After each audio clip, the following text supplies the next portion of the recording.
একজন Republican governor Ron DeSantis তিনি মার্কিন সরকার বাইডেনের সমালোচনা করে বলেন ইউএসএ রেডিওর মাধ্যমে বাইডেন সরকার বাংলাদেশের ট্রান্সজেন্ডারবাদ প্রকাশে প্রচার করার জন্য লক্ষ লক্ষ টাকা খরচ করছে। এটা আমেরিকান জনগণের ট্যাক্সের টাকার অপচয়।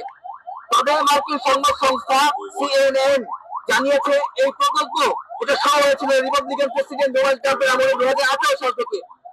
এদেরই ফান্ডিং এ এদেরই প্রত্যক্ষ তত্ত্বাবধানে আমরা দেখতে পেয়েছি ভারতীয় প্রতিষ্ঠান বন্ধু ওয়েলফেয়ার সোসাইটির মাধ্যমে পাঠ্যপুস্তকে এলজিবিটি তথা সমকামিতা আন্দোলনের বিষ ঢুকিয়ে দেওয়ার জন্য শিশু মনে এই পয়জন গুলোকে ঢুকিয়ে দেওয়ার জন্য তার গল্পগুলোকে আমদানি করেছিল। এরাই 2024 সালে ডিসেম্বর নাগাদ সময়ে একটি খসড়া ট্রান্সজেন্ডার সহ কমিটি প্রণয়ন করেছিল। কাজেই আমরা এই দুটো উদাহরণ থেকে বলতে পারি বাংলাদেশে এলজিবিটি নিয়ে যারা কাজ করে তারা আমাদের সমাজ বিরোধী বিদেশি এজেন্ডাকে বাস্তবায়ন করছে। তারা মার্কিন সাম্রাজ্যবাদী প্রকল্পকে দেশে বাস্তবায়ন করতে চায়।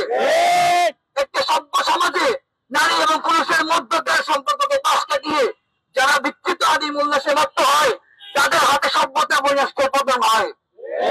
এই বিকৃতির কারণে আজকে পশ্চিমা সমাজের গণপত্তন ভেঙে চুরমার হয়ে যাচ্ছে।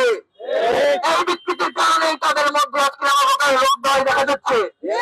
এই বিকৃতির কারণেই এই মানকি বাস্তের মতো রোগ দেখা যাচ্ছে। এই বিকৃতির কারণে সামাজিক অবক্ষয় দেখা যাচ্ছে। এই বিকৃতির কারণে পাশ্চাত্য সভ্যতার দেশগুলোতে পরিবারগুলো ভাঙখান হয়ে টুকরো টুকরো হয়ে যাচ্ছে। এটা আমাদের ইতিহাস, আমাদের সমাজ এবং আমাদের সংস্কৃতির বিরুদ্ধে। এটা আমাদের মূল্যবোধ এবং আমাদের নৈতিক আচরণের বিরুদ্ধে। আমরা আমাদের ইমান আকীদাকে বিসর্জন দিয়ে কখনোই এই দাবিকে মেনে নিতে পারবো না। যে আন্দোলনের মাধ্যমে আমাদের কাছে যে বার্তাকে পৌঁছে দিতে চায় সেই বার্তাকে আমরা কখনোই প্রকাশ করতে দেব না। এই বার্তাগুলোকে আমরা কখনোই বাস্তবায়ন হতে দেব না। একজন বহিরাগত যে কিনা ক্যাম্পাসের কোনো শিক্ষার্থী নয়, সে ক্যাম্পাসে প্রকাশ্যে এসে কাজী ভাস্কর্যের মতো গুরুত্বপূর্ণ একটা স্থানে এসে সমকামী আন্দোলনের পক্ষে কথা বলছে, যেটা সমকামিতা আইন বাস্তবায়নের জন্য তার অধিকারের জন্য কথা বলছে। ঠিক একই সাথে সে টানাই বোমা হামলার মতো কথা বলছে। ঠিক একই সাথে সে দেশের স্বনামধন্য দুজন বিশ্ববিদ্যালয়ের শিক্ষককে হত্যার হুমকি দিচ্ছে।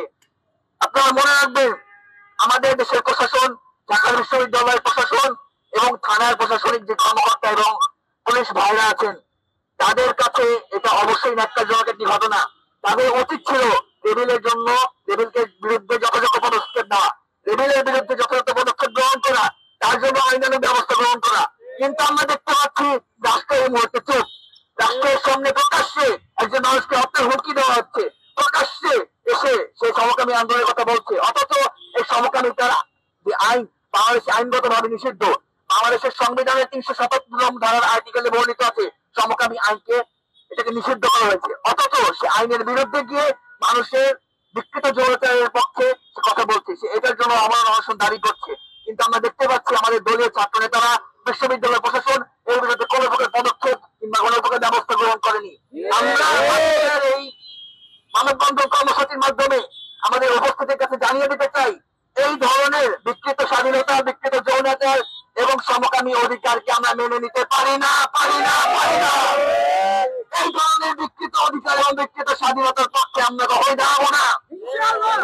কখনোই তাদের অধিকার ফিরে পাবে না, তাদেরকে কখনোই এই বাংলার মাটিতে প্রশ্রয় দেওয়া হবে না এবং তাদের অধিকারকে কখনোই এই বাংলার জমিনে বাস্তবায়ন হতে দেওয়া যাবে না। আমরা যতদিন এখানে আছি আমরা আমাদের নৈতিক মূল্যবোধকে অক্ষুণ্ণ রাখার জন্য, আমরা আমাদের সামাজিক পরিচয়গুলোকে অক্ষুণ্ণ রাখার জন্য, আমাদের দিন, আমাদের ইমান এবং আমাদের আকীদাকে টিকিয়ে রাখার জন্য আমরা এই রেবেলদের বিরুদ্ধে সদা সর্বদা সোচ্চার থাকবো ইনশাআল্লাহ।